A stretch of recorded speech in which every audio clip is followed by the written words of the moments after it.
Hey, what's up, homies? It's Gabs from Gabs Has a Blog, I guess is my name. And if this is on your For You page, then you're probably gender diverse or you're some part of the alphabet soup, baby. I actually haven't told anyone about this channel which is crazy because I can't shut up and everybody needs to know everything about my life all the time. So I'm just here to be my authentic self. I want to be able to speak my mind without being perceived. Even though you're perceiving me right now. That's okay, don't worry about that. I think there's a lot of videos on the internet that I've seen specifically about like what binders look like on and like wearing a binder and like the safety of binders and stuff. Who is talking about going to buy one? I don't know what it's like for y'all in America. I have no idea if there are shops anywhere else in the world where you can go in and try them on and like buy them. We're very lucky in Australia, at least in Sydney where I live. Don't come to my house.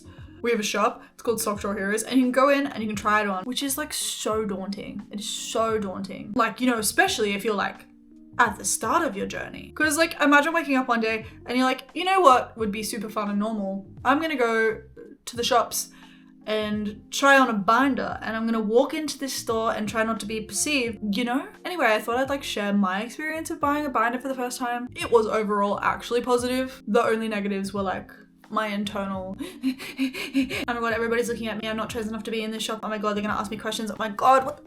But like, you know, it was chill. The person who served me was super nice. I don't actually remember what in my brain led me to be like, these should go. That's none of my business, baby. We're here now. So I muster the courage. I go, okay, I'm getting the bus there. I'm gonna go to the shop. They have a shop day. I take myself there. I walk in. It's quiet. I hate walking into quiet shops. I hate being perceived. I know it's sensory friendly and I love that. And if you're watching this, I love you. Guys, please. Myself. Hate silence, hate perception of me in silence because you walk into an empty room and everyone's gonna turn to stare at you, right? I have a lot of problems. Anyway, so I walk in, gather my bearings, hello, and then I see them, the binders. And it's absolutely terrifying because even though I'd watched a million TikTok videos, I don't know, shit. They're in small, medium, they're in different colors, different lengths, I don't know. But I'm very fortunate that I was able to like go into a shop and buy one and like try one on before I bought one. So I went to the change rooms, I was like, oh my god, this is gonna be awful, I'm so scared. And on the wall they had like Heartstopper comics, which I love. And it's embarrassing. It's not embarrassing, it's like cute embarrassing.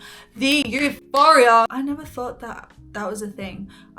Because I had never, I suppose, like felt it. Like I had little bits of, you know, what gender euphoria was in my brain, which was like buying a pair of boy shorts and being like, oh, I look kind of boyish today. So strange. I'm also pretty sure I got like the right size the first time, which was kind of slow. I put it on, it was like the worst sensory feeling ever though, because obviously, but then I was like,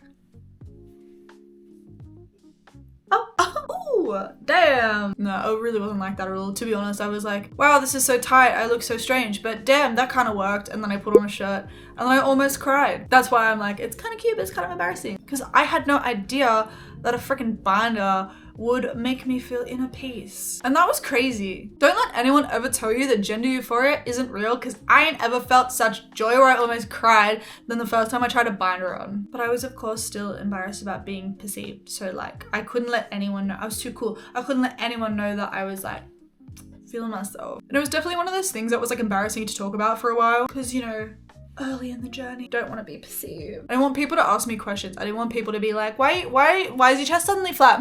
What's a binder? What does that do? But luckily, my friends have as little social skills as me, so I was kind of forced into sort of talking about it in such blatant terms, I guess, which is good. Also, all my friends are like pretty gay. And a lot of them didn't, I guess, and still probably don't, you know, understand because they are not of the transness. But yeah, it was a pretty overall good experience. I did eventually go back, buy another one in a different, what did I get? A different color? Different size? No, I got a different color. Stupid. And even though I had watched many videos saying, don't wear it for this long, don't wear it for that long, of course I did. Because the hardest part about finally feeling gender euphoria is wanting to feel it all the time. I assume that it's sort of the same with like drugs, like heroin, like you're always searching for that like first high, is what I've heard. Very similar to gender euphoria because like that first time, especially because the binders, they stretch, right? And over time, because I didn't know, over time my binder would stretch and bye-bye that gender euphoria. My brain was like, oh my god, my tits are getting bigger. Oh my god, they're not flat enough anymore. And it was just like, isn't that crazy? That is crazy. And even now, I use binders. I try not to because I don't want to break my ribs. Some days it is unavoidable to not wear it for copious amounts of time because, wow, feeling not euphoric. I have a word for that, dysphoric. Because feeling dysphoric feels like the world is imploding. I often think it is ridiculously sad that I cannot walk around in the body that I was born in and feel okay and normal. Dysphoria, sometimes I look at my naked body in the mirror and I laugh. My dysphoria isn't always very depressive. The other day I did laugh because it's so absurd. There's 2 lumps on my chest and they look so out of place that it's funny. And I feel bad for them, you know, like, not to toot my own tits, but they're freaking good. But they do not belong on my twinky little body. I wish I could donate them to women in need. However, science isn't that good yet. Anyway, to like get back to the point, if you are in Australia, or I think they do ship outside of Australia, I'll put the link to that place in the description. They are the nicest people ever in the world. They have their own brand of binders now and I wear that brand the most. Actually, it's so comfy. Also, backtracking again because I have no sense of like storytelling. Binders freaking hurt, man, because you're constantly searching for that euphoria of like the tightness and the flatness. Then you wear the binder all day and then you're like, damn, my ribs caving in, cannot breathe, back hurting, feel heavy. And what's that about? But then it's like your body's fighting with like the pain and then like the joy of the flatness, and it's a weird like a special type of suffering. Like it hurts so good, but it also just hurts. It just hurts bad at the same time. It's crazy. Take a shot every time I say the word crazy because I don't have a extended vocabulary, clearly.